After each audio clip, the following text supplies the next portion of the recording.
J-Knight, Batrep. Hello everyone, welcome to another 40k battle report. As always, my name is Jay, and today, this is somebody else. His name's David. Hi, I'm David. How are you doing, David? I am very good. I come all the way from America. Oh, Ted, America, that's a very far place. I've never been there before. I think today we are going to play Warhammer 40k. Yes, that is a very good idea. How about we're playing Orks versus Orks? That is a great idea as well. I really like 40k. Well, that's excellent then. Today we're going to play some Warhammer 40k. It's going to be Purge the Alien. 1500 points of Orks versus Orks. And I predict Orks are going to win. What do you think? I think that's good. Why do you keep interrupting me? So, yes. Then we're going to have a lot of fun with Orks versus Orks. I agree. So now it's going to get really crazy. Because now we're going to go to... Have you ever played 40k Orks versus Orks? I have not. I have. Well, good game. Good game. Well, that was a very quick one. You know what? Instead of that, let's actually just play a game of Warhammer 40k. What do you say? I like that idea as well. Alright. So, yes, let's just continue to talk, because I don't even know what we're saying right now.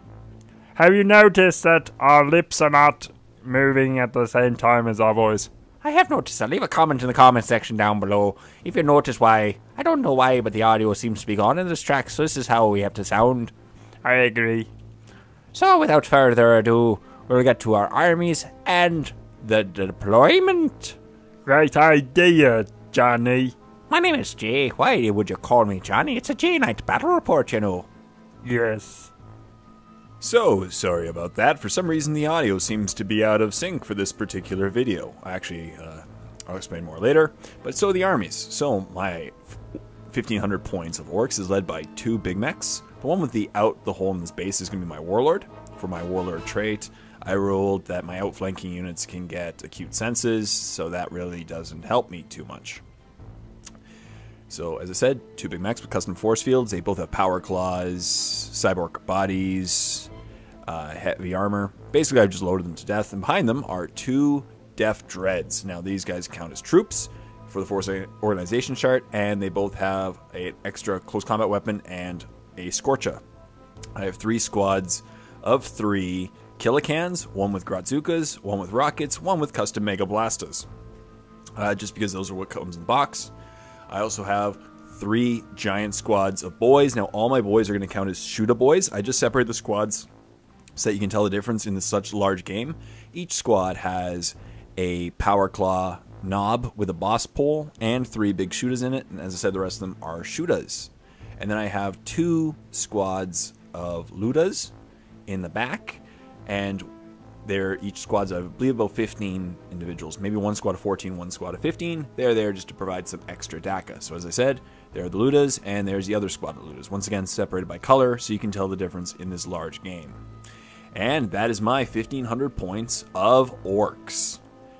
And now here are his 1500 points of Orks, led by his Warlord, which is going to be the War Boss on the left. So that is his War Boss with Power Claw and cyborg body, I believe. Heavy armor. He's loaded to death. He's just... Oh, sorry. He's a mega knob. Sorry, mega armored war boss. So he has heavy armor, I believe. I have to double check that, but I'm pretty sure he has heavy... Oh, sorry, just heavy armor. And he has an extra Shoota. And there's also a mech, a big mech with a custom force field as well. So as I mentioned, I'm very sorry for the lack of audio. This originally was a banter bat rep, but we lost the audio for some reason of most of the clips, so we'll get them back later. And now a squad of Grots. Now each Grot has a metal detector because they're also Def Skulls. And if you look how amazing they look, I think they just look fantastic. Each one has a little metal detector, so it can look around and find loot. And he's used really nice washers to keep them down and heavy so that they don't fall over when on the battlefield. These Grots are going to have 2 or 3, I believe 3 run herders in them. And they are at the back of the squad.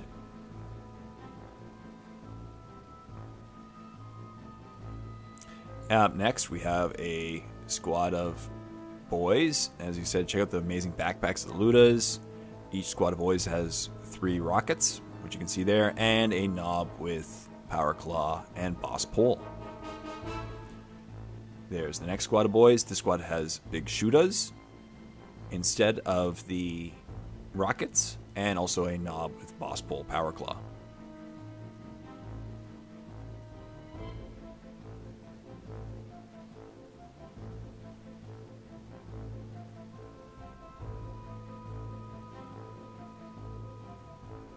Also, as you can see, they're in the Death Skulls as well.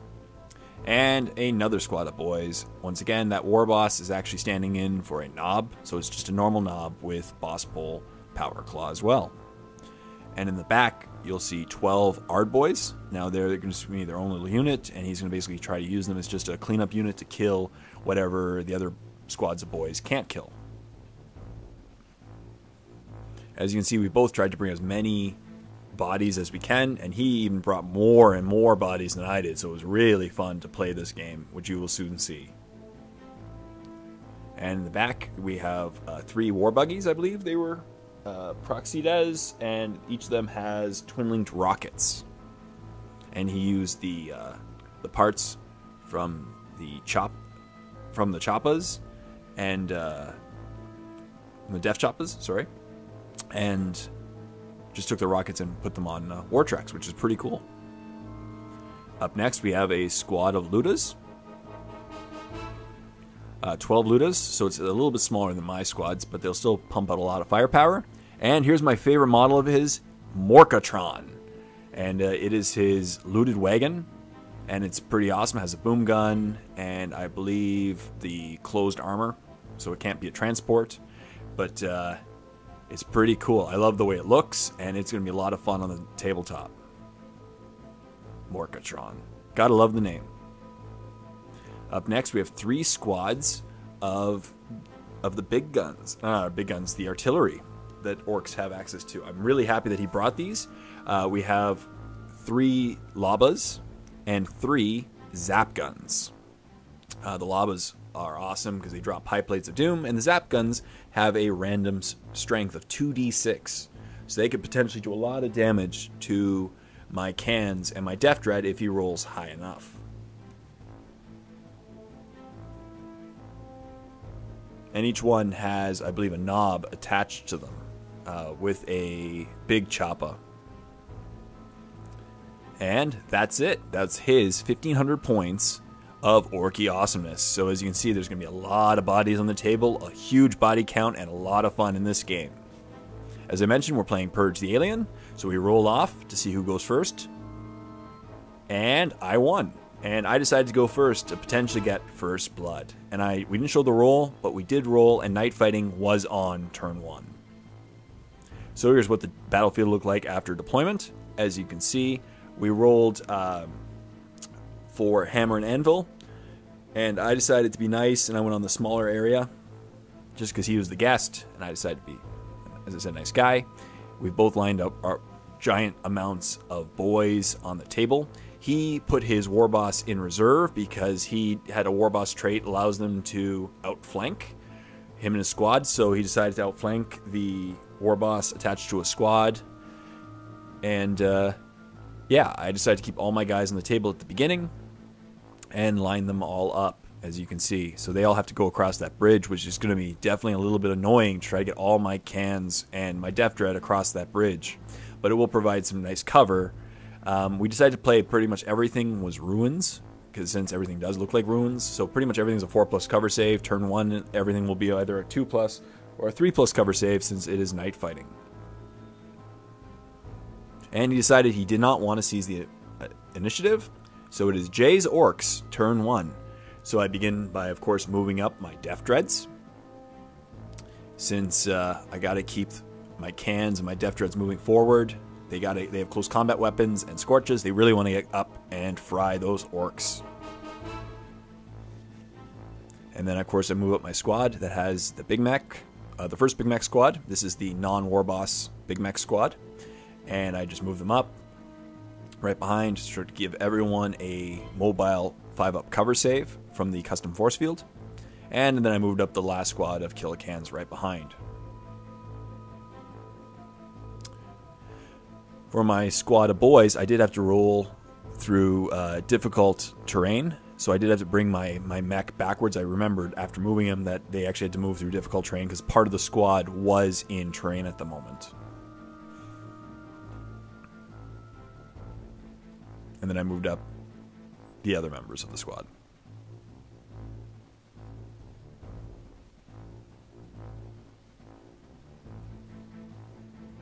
Which took a little bit of time, as you could see, because there were a lot of boys on the table. Then I decided to just run them, since it's night fighting and it's turn 1. So I ran my dread. Unfortunately, it was only 1 inch. Then I ran my other dread 2 inches. So it wasn't pretty far, because I really want to get them up close, in close combat as fast as possible. I don't want them to die on the way. And then I ran the cans, since they were out of range, since it's night fighting anyway, and they're out of range turn 1. I ran the other squad, once again 3 inches, but they pretty much stopped at the Death Dread in front of them.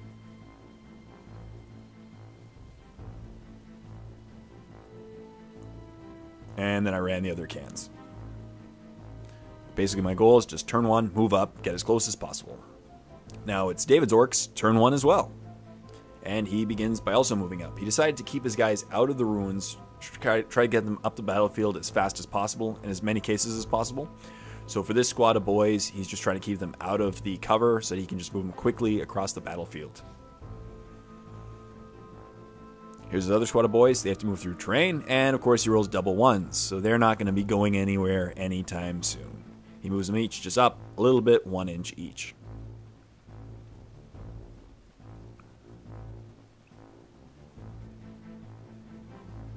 And then he moves up his buggies. They have to go through the crater, so he will roll in a moment for dangerous. No, sorry, they ignore difficult, but I think he has to roll for dangerous. Oh, sorry, he does not. They ignore dangerous terrain. And of course, then he moves up his other squad of boys, and he'll remember in a second, I believe, that he had to roll, or maybe he did roll already. Sorry, he did. I believe he got a 6 anyway on his roll, so it didn't affect his movement too much.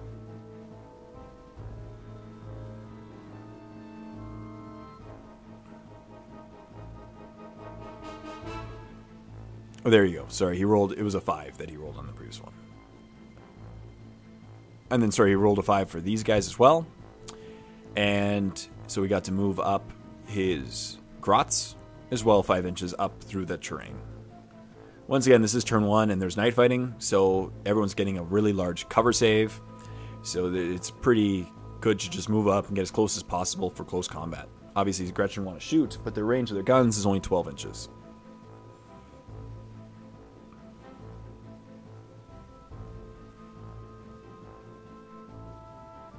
And now he puts his little grot in there so that he hopefully does not press that button. Now he has to roll, say, do not press the red button.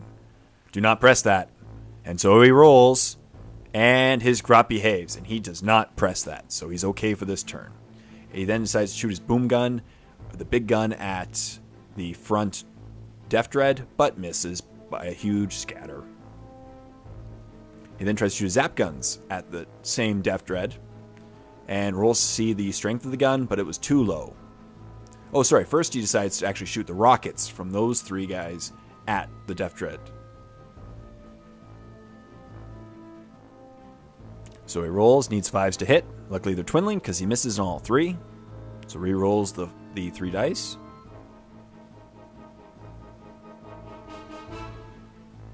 And gets 1 hit with 1 5. It's strength 8, front armor is 12, so he needs 4s to glance, 5s to pen. Rolls a glance. I roll for my cover because of night fighting, and I get it. So he is not. So nothing happens to him. Basically, he's saved by that piece of terrain. Thank you very much, Greenleaf, for the awesome terrain that saved my Death Dread. As you see, that bullet hit it and just broke it off. He then shoots the zap gun at that same Death Dread, rolls for strength, but only rolls a 4, so it can't do anything, unfortunately. He then decides to shoot his Labas, and these Labas are fantastic. At that middle, the first, he places it right over the first Killican. And these lobas are pretty cool, which you'll see throughout the game. The lobas are pretty fun. So it rolls the first one, and it scatters just a little bit. It scatters 4 inches, and ends up hitting the side of the other Killacan squad, and I think the back of the Death Dread. He then rolls again, and it's a direct hit, and he decides to place it at the same spot. So he places the second template just over there. Sorry, touching it, and he decides to put it over the Orks instead. Oh, and then after much more thought, he actually just puts it right back there. So that's okay. And then rolls again, and it scatters, but then hits the other side of the same Death Dread and the same Killacan. So it's doing pretty well, hitting those Killacans and Death Dreads, which he's pretty happy with, as you can see there. They did their job quite well. He then rolls in the cans, gets a glance, I believe, and I'd fail my cover save, so it loses a hull point. As you can see there, one more hull point left on that Killacan. He then does the Death Dread, getting rear armor, and rolls a pen, I believe, or a glance. Sorry, I failed my cover save. Yep, it is a pen, and he rolls a pen of 1. So it can move but can't shoot. Luckily, it has a Scorcha, so I really don't mind not shooting this turn. I'm going to run him anyway until he gets into close combat. That squad of boys then decides to shoot at the closer squad of cans with their rockets. He rolls and gets, I believe, 3 hits. Oh, sorry, 2 hits. And out of those 2 hits, 1 pen. I roll my cover save, and I passed it. So I actually passed it off camera, so it's okay. And then decides to run his Orks. He runs the first squad 1 inch, second squad 3 inches, and the third squad 6 inches up. As I said, we're just trying to get in close combat. So here's what the table looks like after 1 turn. As you can see, basically we're both just moving up, trying to get each other as close as possible so that we can destroy our enemy in close combat the next turn. And that's our goal. I'm moving up, he's moving up. That bridge is going to be a little difficult for me to cross, but we'll definitely see what happens in turn 2.